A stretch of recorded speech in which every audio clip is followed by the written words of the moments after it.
Happy game week, Notre Dame fans. Mike Singer and Jack Sobel from Blue and Gold talking about Marcus Freeman's press conference on a Sunday this week. Moved up a day considering, hey, Notre Dame usually plays on Saturdays. We're playing on a Friday, so Marcus Freeman's press conference moved up. We're going to talk about the key things from Freeman's presser in this video with Jack Sobel, who has an excellent backdrop, by the way.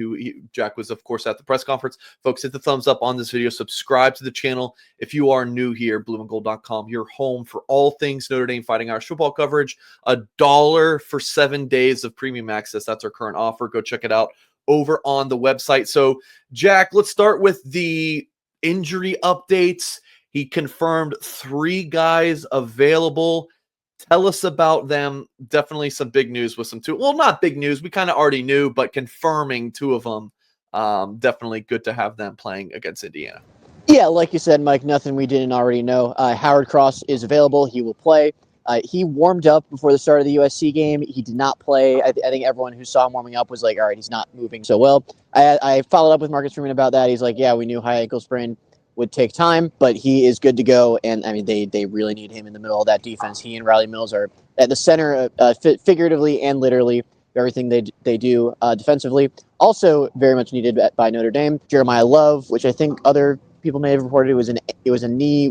I don't know if we know the exact injury he suffered against USC, but regardless, he will play. We reported a couple weeks ago on blueandgold.com that the injury was not as serious as Notre Dame or Love might have feared at first, but he's good to go. Devin Ford, also good to go, a reserve running back. Wouldn't expect to see him too much on offense, but he's one of the more important special teamers.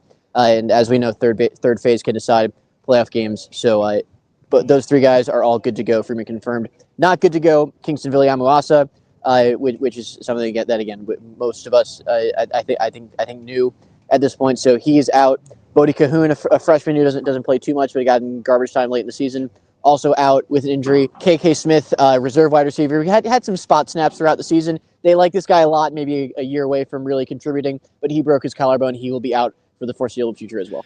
Jack, our own Kyle Kelly asked about Mitch Jeter. Freeman, look, every time Freeman's asked about Mitch, I think he's given like good remarks. I mean, Freeman's never going to throw any player under the bus, but what did he say about Jeter? You seem pretty upbeat and optimistic about him. Yeah, he said that this is the closest Jeter has looked to what he was before the injury, and I don't think he really missed a kick before suffering that injury. Notre Dame was scoring in the red zone every time they were down there, so he didn't attempt a whole bunch. 2 of them were blocked, but he was rolling. He was a big reason they won that A&M game, and they need him back to that point if they're gonna win a playoff game. Freeman did say he's as close as he's been to where he was before, that he's confident. He's kicked well in practice. I mean, obviously, of course, he's going to say that, and that's what he said before prior games in which he missed kicks. So I think with Jeter, we just got to see what he looks like on game day, but it was an encouraging update from Marcus Freeman. Yeah, so, Jack, I wrote an article on Sunday morning titled Diving into Notre Dame's Most Impressive Transfer Portal Statistic, and the gist of the article was that of the 12 playoff teams, Notre Dame is the only one that has not had a player enter the transfer portal this month. Now, the Irish should have 3, during the football season. Jaden Mickey, Tyson Ford, and Aiden Gobira is going to enter the portal after he graduates in May. But that was your news in the fall, but nothing since the portal's opened this month. And so I wrote that article. You texted me like, hey, like this would be a good question to ask Freeman. So you did. Tell us about that and your thoughts on this statistic. Because when I wrote this article, I was like, this is really interesting to me. I don't know if other people find it interesting. So I'm curious for your thoughts on this and what Freeman had to say when you asked him about it. No, it was interesting. And Freeman said, like, it speaks to the fact that in this program, like, everyone matters is what he said, like, down to the scout team guys, the bottom of the roster. Even like, I mean, I've had people tell me that like Freeman really sets a culture where like everyone knows everyone's name, down to staffers, down to student workers. Everyone feels like they matter in this program, and I think it's and he said like it's something that these guys want to see it through. And obviously Notre Dame will have guys enter the portal after the season. We've seen guys at Notre Dame enter the portal the past couple of years, do some really good things outside the program. So it's not always a bad thing for someone to enter the portal from Notre Dame. But I think it's really interesting that they've emphasized this team staying together through the end of the season. And it seems like the players, Freeman also said like he can't speak for the players, but it really does seem like the players have bought that message. Yeah, it's interesting. So not only has no one entered, they haven't landed any new commitments publicly.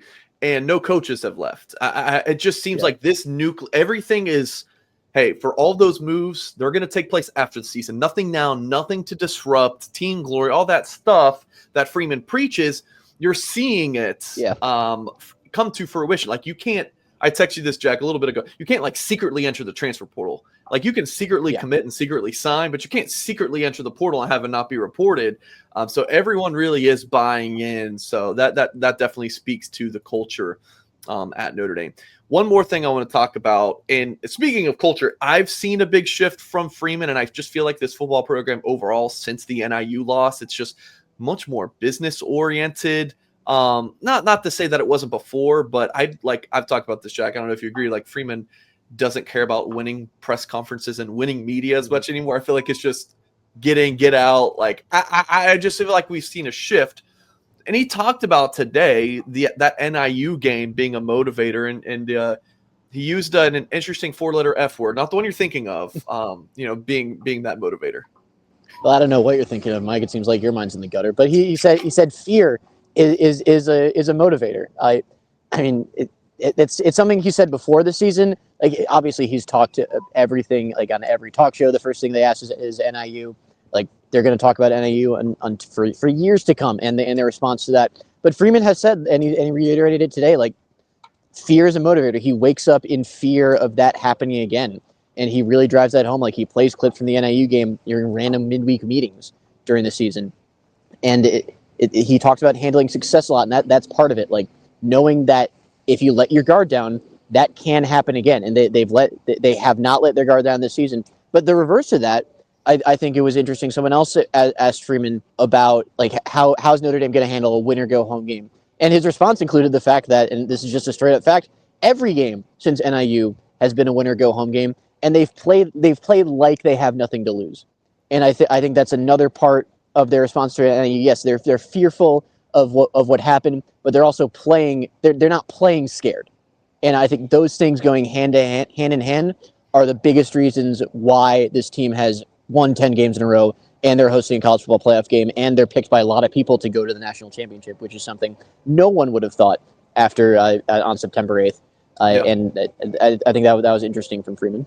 Yeah, 100%. Yeah, if Notre Dame loses a second game, they're not getting in over SMU. They're finishing like 17th, or they're dropping down a good bit. So yeah, 100%. They've been in playoff mode since September 7th. So folks, please hit the thumbs up on this video, subscribe to the channel for more content, and as always, we will catch you next time.